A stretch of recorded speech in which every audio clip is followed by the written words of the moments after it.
سلامونه وخت مو پخیر دی اجمل شهاب فیسبوک پاڼې او یوټیوب چینل ته ښه راغلاست. هاشم املا د کرکټ له هر ډول کرکټ نه تقاعد اعلان وکړ. شپمن ګیل هم په یوه ورځنۍ کرکټ کې غبرګې سلیزې ووهلې. د سویل افریقا لیګ کې پرون راشد خان بده ورځ وه او لوبه یې هم وبایلله. نور جزئیات په همدې ویډیو کې وګورئ. یوټیوب چینل لایک او سبسکرایب کړئ.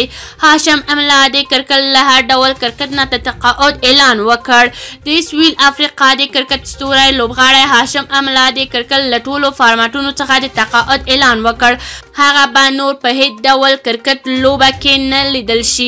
هاشم املا په 2019 کال کې له نړیوال کرکټ څخه تقاعد اعلان کړ چې له هغه وروسته د انګلستان په کاونټین کې لوبېده، خو اوس یې له مسلکي کرکټ څخه د تقاعد اعلان کړی دی. 29 کلن هاشمي املا د سویل افریقا په استازیتوب په 124 لوبو کې 40.4 په اوسط سره 9282 منډې جوړې کړې چې 28 سلیزې هم پکې شاملې دي.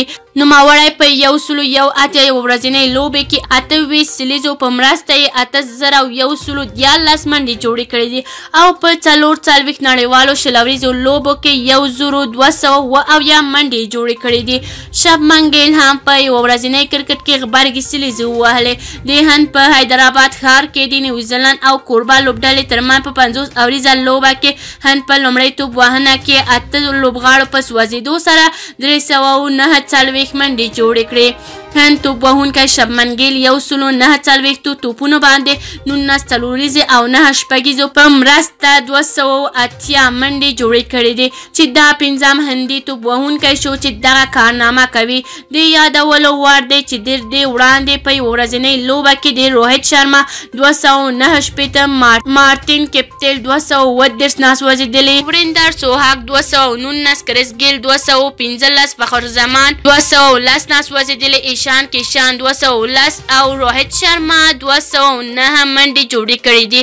همداراز یو ځل بیا روهت شرما 208 ناسوځېدلې منډې او سچن تندولکر 200 ناسوځېدلې منډې جوړې کړې دي چې اوس شپمن ګیل هم په دې نوملړ کې ور اضافه شوه. شپمن ګیل 5م هندي توپ وهونکی شو چې په یوه لوبه کې 2 سلیزې جوړوي. د هند روهت شرما لومړنی لوبغاړی دی چې د کرکټ په نړۍ کې تر ټولو زیاتې 3 غبرګې سلیزې لري. د سویل افریقا کې پرون راشد خان بده ورځ وه او لوبه یې هم وبایلله. د سویل افریقا لیګ په 12م لوبه کې د MA کیپ تاوان لوبډلمشري راشد خان 4 اورونو کې 53 منډې ورکړې او یوه وکټ یې واخیسته او ماته یې هم وخوړه. په دې لوبه کې مارکوا جانسټین په 15 توپونو باندې له راشد خان څخه 28 منډې واخیستې.